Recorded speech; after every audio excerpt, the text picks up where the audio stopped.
Jeevan news headlines presented by BIS Hallmark 916 സ്വർണ്ണാഭരണങ്ങൾ ഏറ്റവും കുറഞ്ഞ പണിക്കൂലിയിൽ ബോബി ചെമ്മണ്ണൂർ ഇന്റർനാഷണൽ ജ്വല്ലേഴ്സ്. വിദ്യാർത്ഥികളെ പ്രതികൂലമായി ബാധിക്കുന്ന പ്രവർത്തനങ്ങൾ സ്കൂളിൽ നിന്ന് ഉണ്ടാവരുതെന്ന് സർക്കാർ. അംഗീകാരമില്ലാത്ത സ്കൂളുകൾക്കെതിരെ കർശന നടപടി. ADMന്റെ മരണം CBI അന്വേഷിക്കണമെന്ന പൊതുതാൽപര്യ ഹർജി തീർപ്പാക്കി ഹൈക്കോടതി. പെട്രോൾ പമ്പിന്റെ അനുമതിക്കാര്യം അന്വേഷിച്ചിട്ടില്ലെന്ന് മന്ത്രി സുരേഷ് ഗോപി. സൂര്യനെക്കുറിച്ച് സുപ്രധാന വിവരങ്ങൾ പകർന്ന് സൗരപര്യവേക്ഷണ ഉപഗ്രഹം ആദിത്യ L1. ചാർജിത കണങ്ങൾ സംബന്ധിച്ചും വ്യക്തത, മികച്ച നേട്ടമെന്ന് ഇസ്രോ. സംസ്ഥാനത്തെ വിവിധ പദ്ധതികൾക്ക് 1059 കോടി അനുവദിച്ച് കേന്ദ്രം. 50 വർഷത്തേക്ക് പലിശരഹിത വായ്പ. വിഴിഞ്ഞം തുറമുഖത്തിനും കൊച്ചി മെട്രോയ്ക്കും തുക. യുദ്ധക്കുറ്റം നെതന്യാഹുവിനെ അറസ്റ്റ് ചെയ്യാനുള്ള അന്താരാഷ്ട്ര ക്രിമിനൽ കോടതിയുടെ ഉത്തരവിനെതിരെ അപ്പീൽ നൽകി ഇസ്രയേൽ. വാറണ്ട് മരവിപ്പിക്കണമെന്നും ആവശ്യം. Jeevan news headlines presented by BIS Hallmark 916 സ്വർണ്ണാഭരണങ്ങൾ ഏറ്റവും കുറഞ്ഞ പണിക്കൂലിയിൽ Boby Chemmanur international jewellers. ADM Naveen ബാബുവിന്റെ മരണത്തിൽ CBI അന്വേഷണം ആവശ്യപ്പെട്ടുള്ള പൊതുതാൽപര്യ ഹർജി ഹൈക്കോടതി തീർപ്പാക്കി. നവീൻ ബാബുവിന്റെ ഭാര്യ CBI അന്വേഷണം ആവശ്യപ്പെട്ട ഹർജി നൽകിയിട്ടുണ്ടെന്ന് സർക്കാർ കോടതിയെ അറിയിച്ചു. ഇത് പരിഗണിച്ചാണ് ഹർജി തീർപ്പാക്കിയത്.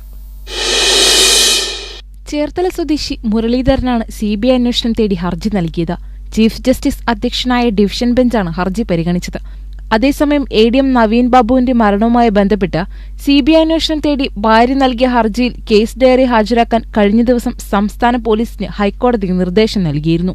ADMന്റേത് ആത്മഹത്യയല്ല, കൊലപാതകമാണെന്നും പ്രതിയായ CPM കണ്ണൂർ ജില്ലാ കമ്മിറ്റി അംഗം PP ദിവ്യയെ രക്ഷിച്ചെടുക്കാനാണ് പോലീസിന് വ്യഗ്രതയെന്നുമാണ് നവീൻ ബാബുവിന്റെ കുടുംബം കോടതിയെ അറിയിച്ചത്.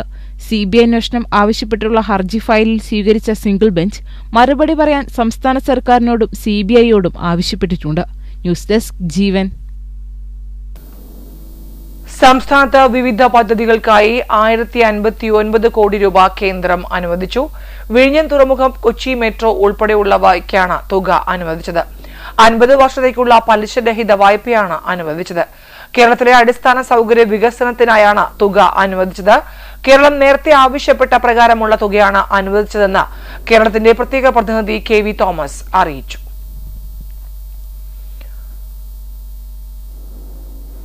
വഖഫ് ബിൽ ശീതകാല സമ്മേളനത്തിൽ പരിഗണിക്കേണ്ടെന്ന് കേന്ദ്ര സർക്കാർ തീരുമാനിച്ചു.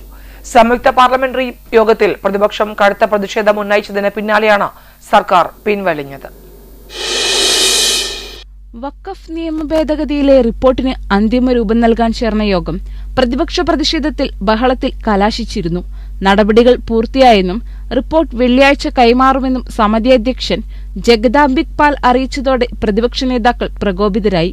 ഡൽഹി, പഞ്ചാബ്, ജമ്മുകാശ്മീർ, പശ്ചിമബംഗാൾ തുടങ്ങിയ സംസ്ഥാനങ്ങളിൽ സർക്കാരും വഖഫ് ബോർഡുകളും തമ്മിൽ നിലനിൽക്കുന്ന പ്രശ്നങ്ങൾ പരിഗണിക്കാതെ എങ്ങനെ അന്തിമ റിപ്പോർട്ട് തയ്യാറാക്കുമെന്ന് പ്രതിപക്ഷ നേതാക്കൾ ചോദിച്ചു. തുടർന്ന് പ്രതിപക്ഷ നേതാക്കൾ യോഗത്തിൽ നിന്നിറങ്ങിപ്പോയി. പ്രതിപക്ഷത്തിന്റെ നിലപാട് ചില BJP MPമാരും ശരിവെച്ചതോടെ സമിതിയുടെ കാലാവധി നീട്ടാൻ തീരുമാനിക്കുകയായിരുന്നു. അങ്ങനെ അടുത്ത വർഷത്തെ ബജറ്റ് സമ്മേളനം വരെ JPCയുടെ കാലാവധി നീട്ടി. ന്യൂസ് ഡെസ്ക് ജീവൻ. കേരളീയ വേഷത്തിൽ പ്രിയങ്ക ഗാന്ധി പാർലമെന്റിൽ. ഭരണഘടനയെ ഉയർത്തിപ്പിടിച്ച് വയനാട് MP-ആയി സത്യപ്രതിജ്ഞ ചെയ്തു. കേരള സാരിയിലെത്തിയ പ്രിയങ്കയെ വലിയ കയ്യടികളോടെയാണ് കോൺഗ്രസ് MPമാർ പാർലമെന്റിൽ സ്വാഗതം ചെയ്തത്.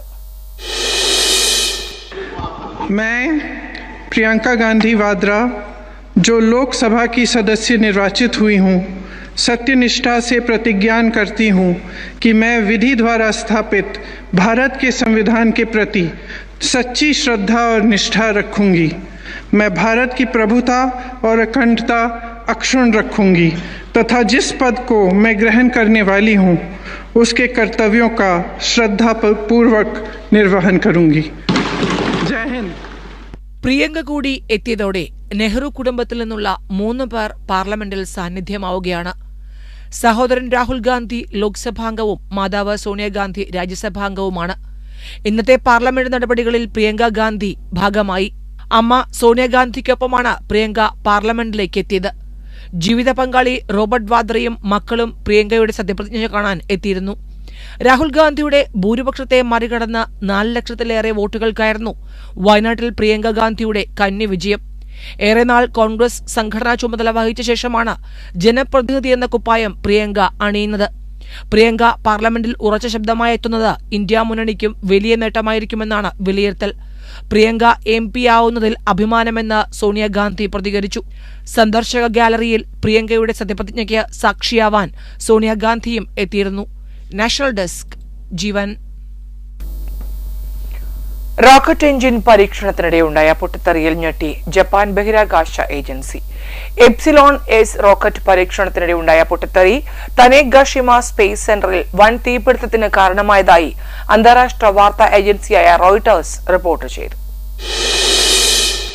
ജപ്പാന്റെ ബഹിരാകാശ സ്വപ്നങ്ങളിൽ ഏറെ നിർണായകമായ റോക്കറ്റാണ് എപ്സിലോൺ എസ് റോക്കറ്റ്. പരീക്ഷണത്തിനിടെ എപ്സിലോൺ എസ് റോക്കറ്റ് എഞ്ചിൻ പൊട്ടിത്തെറിക്കുകയായിരുന്നു എന്നാണ് ജപ്പാൻ എയർ സ്പേസ് എക്സ്പ്ലറേഷൻ ഏജൻസിയുടെ വിശദീകരണം. ജ്വലിപ്പിച്ചതിന് 49 സെക്കൻഡുകൾക്ക് ശേഷം രണ്ടാം ഘട്ട മോട്ടോർ പൊട്ടിത്തെറിക്കുകയായിരുന്നു. ഇതോടെ റോക്കറ്റിന്റെ എഞ്ചിൻ ഭാഗം പൂർണ്ണമായും കത്തിനശിച്ചു. ബഹിരാകാശ ഏജൻസി കേന്ദ്രം നിലനിൽക്കുന്ന മലമുകളിൽ കൂറ്റൻ തീജ്വാലകളും പുകയും പ്രത്യക്ഷപ്പെട്ടു. ഇന്റർനാഷണൽ ഡെസ്ക് ജീവൻ. പ്രധാനമന്ത്രി ബെഞ്ചമിൻ നെതന്യാഹുവിനെ യുദ്ധക്കുറ്റത്തിന് അറസ്റ്റ് ചെയ്യാനുള്ള അന്താരാഷ്ട്ര ക്രിമിനൽ കോടതിയുടെ ഉത്തരവിനെതിരെ അപ്പീൽ നൽകി ഇസ്രയേൽ. അപ്പീൽ തീർപ്പാകുന്നതുവരെ പ്രധാനമന്ത്രിക്ക് പ്രതിരോധ മന്ത്രിക്കുമെതിരായ അറസ്റ്റ് വാറണ്ട് താൽക്കാലികമായി സസ്പെൻഡ് ചെയ്യണമെന്നും അപ്പീലിൽ ആവശ്യപ്പെട്ടു. ഇസ്രായേലും ഹമാസും തമ്മിലുള്ള ഗാസ യുദ്ധത്തിൽ യുദ്ധക്കുറ്റം ആരോപിച്ചാണ് നെതന്യാഹുവിനും അദ്ദേഹത്തിന്റെ മുൻ പ്രതിരോധ മന്ത്രി യോവ് ഗാലറ്റിനുമെതിരെ ലോക കോടതി അറസ്റ്റ് വാറന്റ് പുറപ്പെടുവിച്ചത്. ഹമാസിന്റെ സൈനിക മേധാവി മുഹമ്മദ് ദീഫിനെതിരെയും സമാനമായ അറസ്റ്റ് വാറന്റ് പുറപ്പെടുവിച്ചു. ഇസ്രായേൽ അന്താരാഷ്ട്ര ക്രിമിനൽ കോടതിയുടെ അധികാരപരിധിയെയും അറസ്റ്റ് വാറന്റുകളുടെ നിയമസാധുതയെയും ചോദ്യം ചെയ്യുമെന്നും ഹർജി തള്ളിയാൽ അന്താരാഷ്ട്ര ക്രിമിനൽ കോടതി ഇസ്രായേലിനെതിരെ എത്രമാത്രം പക്ഷാപാതപരമായാണ് പ്രവർത്തിക്കുന്നതെന്ന് ലോകത്തിന് ബോധ്യപ്പെടുമെന്നും പ്രസ്താവനയിൽ പറഞ്ഞു. US-ഉം ഫ്രാൻസും നെതന്യാഹുവിനെ പിന്തുണയ്ക്കുകയും വാറന്റുകൾ തള്ളുകയും ചെയ്തിരുന്നു. എന്നാൽ UK-യും കാനഡയും അറസ്റ്റ് വാറന്റ് പാലിക്കുമെന്ന് അറിയിച്ചു.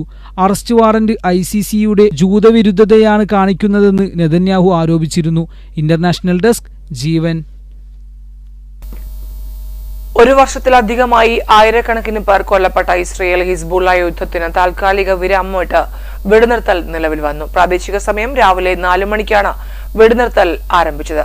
ഇക്കഴിഞ്ഞ ദിവസങ്ങളിലും ഇസ്രയേൽ സൈന്യം ദക്ഷിണ ബെയ്റൂട്ടിൽ നടത്തിയ വ്യോമാക്രമണങ്ങളിൽ നിരവധി പേർ കൊല്ലപ്പെട്ടിരുന്നു. 2023 ഒക്ടോബർ 7 ഇസ്രായേലിന് നേരെ ഹമാസ് നടത്തിയ ആക്രമണത്തിന് പിന്നാലെയാണ് ഹിസ്ബുള്ളയും ലെബനോണിൽ നിന്ന് ഇസ്രായേലിന് നേരെ അതിർത്തി കടന്നുള്ള ആക്രമണങ്ങൾ തുടങ്ങിയത്. ചൊവ്വാഴ്ച അമേരിക്കൻ പ്രസിഡന്റ് ജോ ബൈഡനാണ് വെടിനിർത്തൽ കരാർ പ്രഖ്യാപിച്ചത്. തൊട്ടുപിന്നാലെ ഇസ്രായേലി മന്ത്രിമാർ വെടിനിർത്തൽ നിർദ്ദേശം അംഗീകരിച്ചതായി ഇസ്രായേലി പ്രധാനമന്ത്രി ബെഞ്ചമിൻ നെതന്യാഹു അറിയിക്കുകയായിരുന്നു. നേരത്തെ തന്നെ ഹിസ്ബുള്ള വെടിനിർത്തൽ നിർദ്ദേശം അംഗീകരിച്ചിരുന്നു.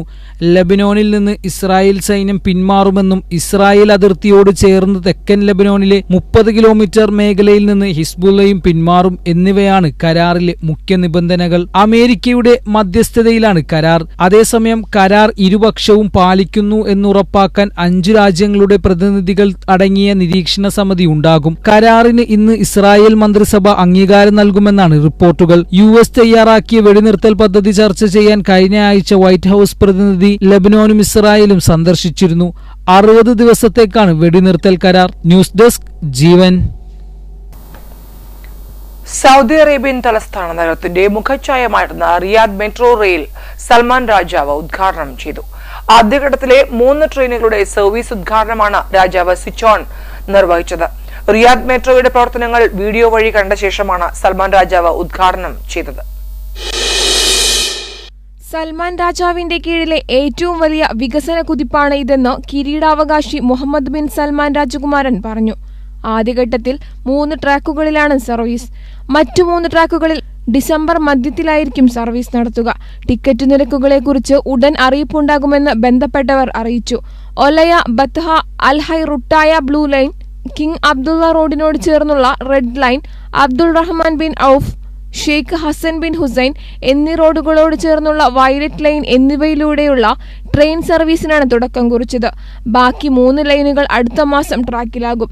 അവശേഷിക്കുന്ന യെല്ലോ, ഓറഞ്ച്, ഗ്രീൻ ലൈനുകളിൽ ഡിസംബർ മധ്യത്തോടെ ട്രെയിനുകൾ ഓടിത്തുടങ്ങും.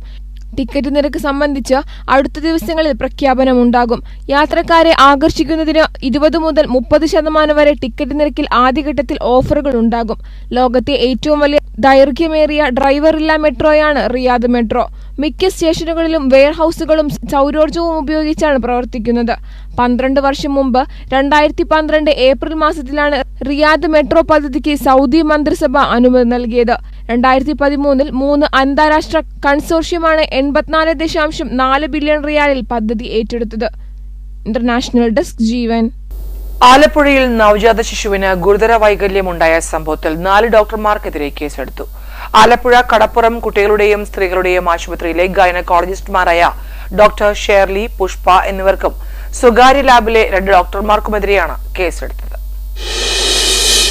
ആലപ്പുഴ സൗത്ത് പോലീസാണ് സംഭവത്തിൽ കേസെടുത്തിരിക്കുന്നത്. ഗുരുതര വൈകല്യങ്ങളാണ് നവജാത ശിശുവിനുള്ളത്. കുഞ്ഞിന്റെ ചെവിയും കണ്ണുമുള്ളത് യഥാസ്ഥാനത്തല്ല. വായ തുറക്കുന്നില്ല.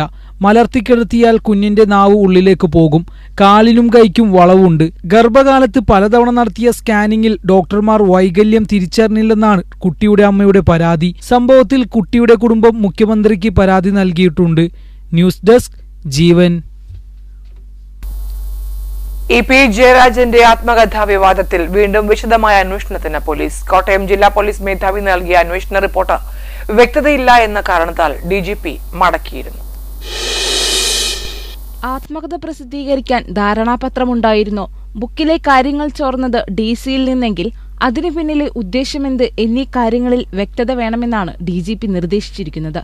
DC ബുക്സുമായി കരാറുണ്ടാക്കിയില്ലെന്ന് മൊഴി നൽകിയ EP ജയരാജൻ പക്ഷേ സ്വകാര്യ ശേഖരത്തിലുള്ള ചിത്രങ്ങൾ എങ്ങനെ DC-യുടെ കൈവശമെത്തിയെന്ന കാര്യത്തിൽ വ്യക്തത വരുത്തിയിരുന്നില്ല. ആത്മകഥയുടെ പകർപ്പ് പുറത്തുപോയതുൾപ്പെടെ എന്ത് സംഭവിച്ചു എന്ന കാര്യത്തിൽ DC-യും വ്യക്തത വരുത്തിയിട്ടില്ല. പരാതിക്കാരനായ EP-യുടെ ഉൾപ്പെടെ മൊഴി വീണ്ടും രേഖപ്പെടുത്തേണ്ടി വരും. EP ജയരാജന്റെ ആത്മകഥാ വിവാദത്തിൽ അന്വേഷണ സംഘം നേരത്തെ രവി DC-യുടെ മൊഴി എടുത്തിരുന്നു. EP ജയരാജന്റെ ആത്മകഥ പ്രസിദ്ധീകരിക്കുന്നതിനെക്കുറിച്ച് കരാറില്ലെങ്കിലും ധാരണ ഉണ്ടായിരുന്നുവെന്നാണ് രവി DC-യുടെ മൊഴി. ഇതിന്റെ അടിസ്ഥാനത്തിലാണ് മുന്നോട്ടു പോയതെന്നുമായിരുന്നു രവി DC അന്വേഷണ സംഘത്തിന് നൽകിയ മൊഴിയിൽ പറഞ്ഞിട്ടുള്ളത്. ന്യൂസ് ഡെസ്ക് ജീവൻ. സാങ്കേതിക സർവകലാശാലയിലും ഡിജിറ്റൽ സർവകലാശാലയിലും ഗവർണർ ചട്ടം ലംഘിച്ചാണ് VC-മാരെ നിയമിച്ചതെന്ന് CPM. കോടതി വിധി ലംഘിച്ച് ഗവർണർ നിയമനം നടത്തിയത് ധിക്കാരമാണെന്നും സർക്കാർ കൊടുത്ത പട്ടിക ഗവർണർ അംഗീകരിച്ചില്ല എന്നുമാണ് വിമർശനം. ഹൈക്കോടതി വിധിയുടെ ലംഘനമാണ് ഗവർണർ നടത്തിയതെന്ന് CPM വ്യക്തമാക്കി. കേരളത്തിലെ വിദ്യാഭ്യാസ തൊഴിൽ മേഖലയെ ഗവർണർ പരിഹസിക്കുകയാണ്. ഗവർണറുടെ നടപടിയിൽ UDF നിലപാട് വ്യക്തമാക്കണമെന്നും ഗവർണറുടെ നടപടിയെ നിയമപരമായി നേരിടുമെന്നും CPM സെക്രട്ടേറിയറ്റ് പുറത്തിറക്കിയ പ്രസ്താവനയിൽ പറയുന്നു. VC നിയമനത്തിലുള്ള സർക്കാർ പാനൽ വെട്ടിയ ഗവർണറുടെ നടപടി ഹൈക്കോടതി വിധിക്കും സർവകലാശാല ആക്ടിനും വിരുദ്ധമാണെന്ന് ഉന്നത വിദ്യാഭ്യാസ മന്ത്രി R. ബിന്ദുവിന്റെ വിമർശനം. സർക്കാരുമായി ചർച്ച നടത്താതെ ഏകപക്ഷീയമായാണ് നിയമനം. വ്യവസ്ഥകൾ അട്ടിമറിച്ചാണ് ചാൻസലർ തീരുമാനമെടുക്കുന്നത്. കേന്ദ്ര സർക്കാരിന്റെ അജണ്ട നടപ്പാക്കുന്ന പണിയാണ് ചാൻസലർ ചെയ്യുന്നത്. സർക്കാർ നിയമ നടപടിയുമായി മുന്നോട്ടു പോകുമെന്നും മന്ത്രി വ്യക്തമാക്കി. ന്യൂസ് ഡെസ്ക് ജീവൻ. കോഴിക്കോട്ട് എരഞ്ഞിപ്പലത്തെ ലോഡ്ജിലെ യുവതിയുടെ കൊലപാതക കേസിൽ അന്വേഷണം തുടർന്ന പോലീസ്. പ്രതി അബ്ദുൾ സനൂഫ് ഉപയോഗിച്ചത് സുഹൃത്തിന്റെ കാറാണെന്ന് പോലീസ് കണ്ടെത്തി. സുഹൃത്തിന്റെ വിശദമായ മൊഴി രേഖപ്പെടുത്തി. കഴിഞ്ഞ ദിവസമാണ് മലപ്പുറം വെട്ടത്തൂർ പട്ടിക്കാട് സ്വദേശി ഫസീലയെ ലോഡ്ജ് മുറിയിൽ മരിച്ച നിലയിൽ കണ്ടെത്തിയത്. കോഴിക്കോട് മെഡിക്കൽ കോളേജ് ആശുപത്രിയിൽ നടത്തിയ പോസ്റ്റ്മോർട്ടത്തിലാണ് കൊലപാതകമാണെന്ന സൂചന കിട്ടിയത്. ഇതോടെ നേരത്തെ അസ്വാഭാവിക മരണത്തിന് കേസെടുത്ത പോലീസ് കൊലപാതകത്തിന് അബ്ദുൾ സനൂഫിനെതിരെ കേസ് രജിസ്റ്റർ ചെയ്തു. BNS 103(1) പ്രകാരമാണ് കേസ്. അബ്ദുൾ സനൂഫാണ് യുവതിക്കൊപ്പം ലോഡ്ജിൽ മുറിയെടുത്തത്. 25-ാം തീയതി രാത്രി ലോഡ്ജിൽ നിന്ന് പോയതാണ് അബ്ദുൾ സനൂഫ്. ഇയാൾ ലോഡ്ജിൽ നൽകിയ വിലാസവും ഫോൺ നമ്പറും വ്യാജമാണെന്ന് പോലീസ് അന്വേഷണത്തിൽ വ്യക്തമായതാണ്. പ്രതി ഇതര സംസ്ഥാനത്തേക്ക് കടന്നെന്നാണ് പോലീസ് നിഗമനം. കർണാടക, തമിഴ്നാട് എന്നിവിടങ്ങളിൽ പോലീസ് പരിശോധന തുടരുകയാണ്. ഇയാൾ ഉപയോഗിച്ച കാർ പാലക്കാട് നിന്ന് പോലീസ് കണ്ടെത്തിയിരുന്നു. തൃശൂർ തിരുവില്ലാമല സ്വദേശിയാണ് അബ്ദുൾ സനൂഫ്. കോഴിക്കോട് നടക്കാവ് പോലീസാണ് കേസ് രജിസ്റ്റർ ചെയ്ത് അന്വേഷണം നടത്തുന്നത്. പ്രതി അബ്ദുൾ സനൂഫിനെതിരെ ഇന്നലെ ലുക്കൌട്ട് നോട്ടീസ് പുറപ്പെടുവിച്ചിരുന്നു. പ്രതിക്ക് പാസ്പോർട്ട് ഇല്ല എന്നും പോലീസ് കണ്ടെത്തി. ന്യൂസ് ഡെസ്ക് ജീവൻ.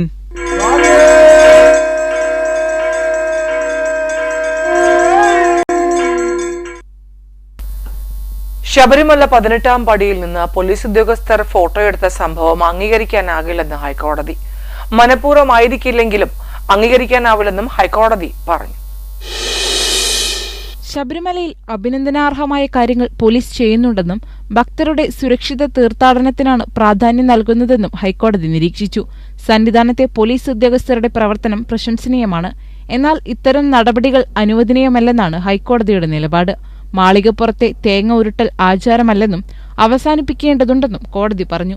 അതേസമയം 74,463 പേർ ഇന്നലെ ശബരിമലയിൽ ദർശനം നടത്തിയതായി ദേവസ്വം ബോർഡ് കോടതിയിൽ പറഞ്ഞു. ശബരിമല 18-ാം പടിയിലെ പോലീസുകാരുടെ ഫോട്ടോഷൂട്ട് വിവാദത്തിൽ പോലീസുകാർക്കെതിരെ ഇന്നലെ നടപടി സ്വീകരിച്ചിരുന്നു. അച്ചടക്ക ലംഘനം നടത്തിയെന്ന് കാട്ടിയാണ് 23 പോലീസുകാരെ കണ്ണൂർ KAP 4 ക്യാമ്പിലേക്ക് നല്ല നടപ്പ് പരിശീലനത്തിന് അയച്ചത്. ഡ്യൂട്ടിയിലുണ്ടായിരുന്ന പോലീസുകാർ 18-ാം പടിയിൽ പുറംതിരിഞ്ഞു നിന്ന് ഫോട്ടോയെടുത്തത് ഗുരുതര വീഴ്ചയാണെന്നാണ് സന്നിധാനം സ്പെഷ്യൽ ഓഫീസർ KE ബൈജുവിന്റെ റിപ്പോർട്ട്. ഈ റിപ്പോർട്ടിന്റെ അടിസ്ഥാനത്തിലാണ് ശബരിമലയുടെ ചുമതലയുള്ള ADGP S ശ്രീജിത്ത് പോലീസുകാർക്കെതിരെ നടപടിക്ക് ശുപാർശ ചെയ്തത്. തിരുവനന്തപുരം SP ക്യാമ്പിലെ 23 പോലീസുകാരെയാണ് കണ്ണൂർ KAP 4ലേക്ക് പരിശീലനത്തിന് അയക്കുന്നത്. ന്യൂസ് ഡെസ്ക് ജീവൻ. ശബരിമല ദർശനത്തിനെത്തുന്ന തീർത്ഥാടകർക്ക് സഹായകമായി ചാറ്റ് ബോട്ട്. ക്ഷേത്രകാര്യങ്ങൾ മുതൽ യാത്രാവിവരങ്ങൾ വരെ ഇനി സ്വാമീസ് ചാറ്റ് ബോട്ട് വഴി അറിയാം. ശബരിമല ദർശനത്തിനെത്തുന്ന അയ്യപ്പ ഭക്തരെ സഹായിക്കാൻ ലക്ഷ്യമിട്ടാണ് Swamy's WhatsApp chat bot Pathanamthitta ജില്ലാ ഭരണകൂടത്തിന്റെ നേതൃത്വത്തിൽ തയ്യാറാക്കിയിട്ടുള്ളത്. 6238008000 എന്ന നമ്പറിൽ സന്ദേശമയച്ച് വിവരങ്ങൾ അറിയാം. QR കോഡ് സ്കാൻ ചെയ്തും ചാറ്റ് ബോട്ടിന്റെ സേവനം നേടാം. സ്മാർട്ട് ഫോൺ ഇന്റർഫേസിലൂടെ ആക്സസ് ചെയ്യാവുന്ന Swami chat bot English, Hindi, Malayalam, Telugu, Tamil, Kannada തുടങ്ങി 6 ഭാഷകളിൽ സമഗ്ര സേവനം നൽകുന്നു. നടതുറപ്പ്, പൂജാസമയം തുടങ്ങിയ ക്ഷേത്രകാര്യങ്ങളും വിമാനത്താവളങ്ങൾ, റെയിൽവേ സ്റ്റേഷനുകൾ എന്നിവയെക്കുറിച്ചുള്ള വിവരങ്ങളും ഭക്തർക്ക് ഇതിലൂടെ ലഭ്യമാകും. പോലീസ്, വനംവകുപ്പ് തുടങ്ങിയ പ്രധാന വിഭാഗങ്ങളുടെ സേവനങ്ങൾ വ്യക്തമാക്കുന്ന സ്വാമി ചാറ്റ് ബോട്ടിലൂടെ അപകടരഹിതവും കൃത്യവുമായ തീർത്ഥാടനാനുഭവം ഭക്തർക്ക് ഉറപ്പുവരുത്താനാകും. താമസം, വെർച്വൽ ക്യൂ, ഇടത്താവളങ്ങൾ, അടുത്തുള്ള ക്ഷേത്രങ്ങൾ എന്നിവയെ സംബന്ധിച്ച് അവബോധം നൽകുന്നതിനൊപ്പം അടിയന്തര സാഹചര്യങ്ങൾ അധികൃതരെ അറിയിക്കുവാനുള്ള മാർഗങ്ങളും ചാറ്റ് ബോട്ടിൽ നൽകിയിട്ടുണ്ട്. ഭക്ഷണങ്ങളുടെ വിലനിരക്ക്, KSRTC ബസ് സമയം, അടുത്തുള്ള സ്റ്റേഷനുകൾ, മെഡിക്കൽ, പോലീസ്, മോട്ടോർ വെഹിക്കിൾ, ഭക്ഷ്യസുരക്ഷ, അഗ്നിസുരക്ഷ ഹെൽപ്പ് ലൈൻ എന്നിവ സംബന്ധിച്ചുള്ള വിവരങ്ങളും ചാറ്റ് ബോട്ടിൽ ലഭ്യമാണ്. ന്യൂസ് ഡെസ്ക് ജീവൻ.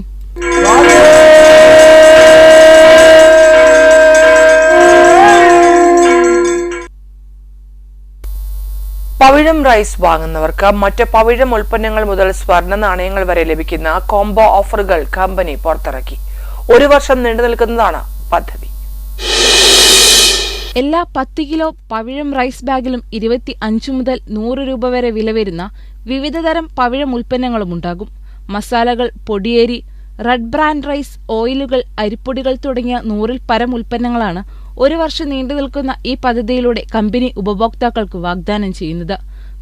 കോംബോ ഓഫറിലൂടെ ലഭിക്കുന്ന ഉൽപ്പന്നത്തെക്കുറിച്ചുള്ള അഭിപ്രായങ്ങൾ 9188505005 എന്ന വാട്സ്ആപ്പ് നമ്പറിലൂടെ അറിയിക്കുന്ന ഉപഭോക്താക്കളിൽ നിന്നും തെരഞ്ഞെടുക്കുന്ന 10 പേർക്ക് എല്ലാ മാസവും 1 ഗ്രാമിന്റെ സ്വർണ്ണ നാണയവും നൽകും. ഈ പവിഴത്തിന്റെ ഉൽപ്പന്നങ്ങൾ 10 കിലോത്തിന്റെ അരിയുടെ ബാഗിൽ നിന്നും എടുക്കുമ്പോൾ 25 രൂപ മുതൽ 100 രൂപ വരെ വിലയുള്ള പവിഴ ഉൽപ്പന്നങ്ങളാണ് ഈ 10 കിലോ വടിയേരി ആയാലും, ഉണ്ടേരി ആയാലും, ജയ ആയാലും, സുലേഖ ആയാലും, മറ്റേ സിംഗിൾ മട്ടി ആയാലും ഏത് വാങ്ങുന്നോ ആ വ്യക്തിക്ക്, ഉപഭോക്താക്കൾക്ക് ലഭിക്കും. ഇതിന്റെ ഒരു ഉദ്ദേശം ജനങ്ങളിൽ മറ്റു പ്രൊഡക്റ്റുകളും എത്തിക്കുക എന്നുള്ളതാണ്. പവിഴം ഉൽപ്പന്നങ്ങളായ ജയ, വടി, ഉണ്ട, സുരേഖ, ചെറുമണി, സിംഗിൾ മട്ട, മട്ടാപ്പച്ചേരി, പൊടിയേരി, തവിട് കളയാത്ത Robin food, red brand rice എന്നീ അരികളുടെയും അവൽ, അരിപ്പൊടികൾ, റൈസ് ബ്രാൻ ഓയിൽ, വെളിച്ചെണ്ണ, sunflower oil, cook of curry പൗഡറുകൾ തുടങ്ങിയവയുടെയും ഗുണനിലവാരത്തെക്കുറിച്ചുള്ള ഉപഭോക്താക്കളുടെ അഭിപ്രായം അറിയുക എന്നതും പുതിയ പദ്ധതിയുടെ ഉദ്ദേശമാണ്. വാർത്താസമ്മേളനത്തിൽ കമ്പനി ഡയറക്ടർമാരായ റോയി ജോർജ്, ഗോഡ്വിൻ ആന്റണി തുടങ്ങിയവരും പങ്കെടുത്തു. Jeevan news, Kochi.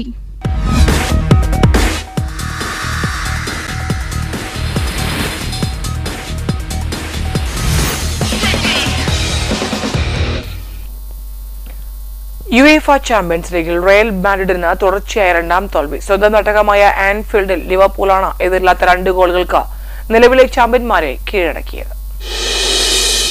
ലിവർപൂളിനായി Mac അലിസ്റ്ററും Cody ഗാക്പോയും goal കണ്ടെത്തി. മത്സരത്തിൽ നിർണായകമായ പെനാൽറ്റി കിലിയൻ എംബാപ്പെ നഷ്ടപ്പെടുത്തി. ലിവർപൂളിന് അനുകൂലമായി ലഭിച്ച പെനാൽറ്റി മുഹമ്മദ് സലാഹും പാഴാക്കി. തുടരെ 5 ജയത്തോടെ ചെമ്പട പോയിന്റ് ടേബിളിൽ 1ാം സ്ഥാനം തിരിച്ചുപിടിച്ചു. റയൽ 24ാം സ്ഥാനത്തേക്ക് പിന്തള്ളപ്പെട്ടു. തകർപ്പൻ ഫോമിലുള്ള ലിവർപൂളിനെതിരെ റയൽ തീർത്തും നിറമങ്ങി. സൂപ്പർ താരം വിനീഷ്യസ് ജൂനിയറില്ലാതെയാണ് റയൽ ഇറങ്ങിയത്. ഗോൾ കീപ്പർ തിബോ കോർട്ടയുടെ സേവുകളാണ് റയലിനെ വലിയ നാണക്കേടിൽ നിന്ന് രക്ഷിച്ചത്. ആദ്യ പകുതി ഗോൾ രഹിതമായി അവസാനിച്ചു. എന്നാൽ രണ്ടാം പകുതിയുടെ തുടക്കത്തിൽ തന്നെ സ്വന്തം കാണികൾക്കു മുന്നിൽ ലിവർപൂൾ വലകുലുക്കി. 52ാം മിനിറ്റിൽ കോണർ ബ്രാഡ്ലിയുടെ പാസിൽ നിന്ന് അലക്സിസ് മാക് അലിസ്റ്ററാണ് ആതിഥേയരെ മുന്നിലെത്തിച്ചത്. തൊട്ടുപിന്നാലെ സമനില പിടിക്കാനുള്ള സുവർണാവസരം റയലിന് ലഭിച്ചു. 59ാം മിനിറ്റിൽ വാസ്കസിനെ ആൻഡ്രൂ റോബർട്ട്സൺ ഫൗൾ ചെയ്തതിന് പെനാൽറ്റി. എന്നാൽ കിക്കെടുത്ത എംബാപ്പയ്ക്ക് പിഴച്ചു. ഗോൾ കീപ്പർ കെൽഹർ അനായാസം തടുത്തിട്ടു. 70ാം മിനിറ്റിൽ ലീഡ് ഉയർത്താനുള്ള അവസരം ലിവർപൂളും പാഴാക്കി. മുഹമ്മദ് സലാ എടുത്ത കിക്ക് പുറത്തേക്ക് പോയി. 76ാം മിനിറ്റിൽ ലിവർപൂൾ 2ാം ഗോളും കണ്ടെത്തി. ആൻഡ്രൂ റോബർട്ട്സന്റെ അസിസ്റ്റിൽ കോഡി ഗാക്പോയാണ് വിജയമുറപ്പിച്ച് രണ്ടാമതും റയൽ വല ഉലുക്കിയത്. നിലവിൽ പ്രീമിയർ ലീഗ്, ചാമ്പ്യൻസ് ലീഗിൽ എതിരില്ലാതെ മുന്നേറുന്ന ടീമായി ലിവർപൂൾ. ആതിഥേയരുടെ തുടർച്ചയായ 5ാം വിജയമാണിത്. ആസ്റ്റൺ വില്ല യുവന്റസ് പോരാട്ടം ഗോൾ രഹിത സമനിലയിൽ അവസാനിച്ചു. സ്പോർട്സ് ഡെസ്ക് ജീവൻ. ISL ത്രില്ലർ പോരാട്ടത്തിൽ ബംഗളൂരു FC-ക്ക് ജയം. 1 ഗോളിന് പിന്നിട്ട് നിന്ന ശേഷമാണ് മുഹമ്മദൻസിനെ 1-നെതിരെ 2 ഗോളുകൾക്ക് ബംഗളൂരു കീഴടക്കിയത്. ഇഞ്ചുറി ടൈമിന്റെ അവസാന മിനിറ്റിൽ സുനിൽ ഛേത്രിയുടെ ഉയർന്നു ചാടിയുള്ള ഹെഡർ മുഹമ്മദൻസ് താരം ഫ്ലോറൻ ഒഗിയറിന്റെ ദേഹത്ത് തട്ടി വലയിൽ കയറുകയായിരുന്നു. 82ാം മിനിറ്റിൽ പെനാൽറ്റിയിലൂടെയും ഛേത്രി ഗോൾ നേടി. 8ാം മിനിറ്റിൽ ലോബി മൻസോക്കിയാണ് മുഹമ്മദൻസിനായി ആദ്യ ഗോൾ നേടിയത്. മുഹമ്മദൻസ് തട്ടകമായ കിഷോർ ഭാരതി സ്റ്റേഡിയത്തിൽ തുടക്കം മുതൽ ആക്രമിച്ച് കളിക്കുകയായിരുന്നു ഇരു ടീമും. മുന്നേറി കളിച്ച ബംഗളൂരുവിനെ ഞെട്ടിച്ച് ലീഡെടുത്തത് മുഹമ്മദൻസ് ആയിരുന്നു.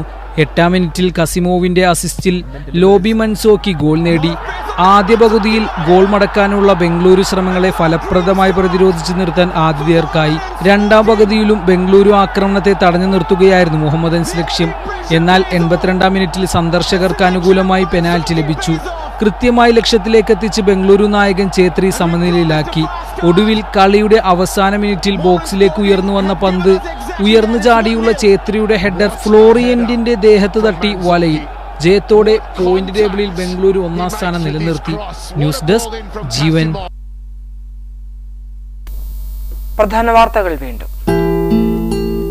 ജീവൻ news headlines presented by BIS hallmark 916 സ്വർണ്ണാഭരണങ്ങൾ ഏറ്റവും കുറഞ്ഞ പണിക്കൂലിയിൽ. Boby Chemmanur international Jewellers.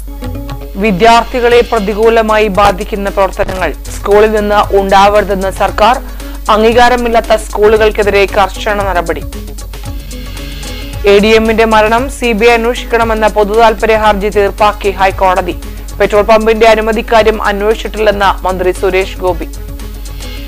സൂര്യനെക്കുറിച്ച് സുപ്രധാന വിവരങ്ങൾ പകർന്ന് സൗരപര്യവേക്ഷണ ഉപഗ്രഹം ആദിത്യ L1. ചാർജിത കണങ്ങൾ സംബന്ധിച്ചും വ്യക്തത, മികച്ച നേട്ടമെന്ന ഇസ്രോ. സംസ്ഥാനത്തെ വിവിധ പദ്ധതികൾക്ക് 1059 കോടി അനുവദിച്ച് കേന്ദ്രം. 50 വർഷത്തേക്ക് പലിശരഹിത വായ്പ. വിഴിഞ്ഞം തുറമുഖത്തിനും കൊച്ചി മെട്രോയ്ക്കും തുക.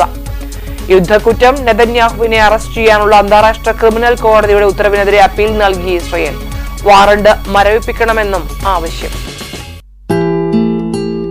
ജീവൻ news headlines presented by BIS hallmark 916 സ്വർണ്ണാഭരണങ്ങൾ ഏറ്റവും കുറഞ്ഞ പണിക്കൂലിയിൽ. Boby Chemmanur international jewellers. ഈ ബുള്ളറ്റിൻ സമാപിച്ചു. നമസ്കാരം.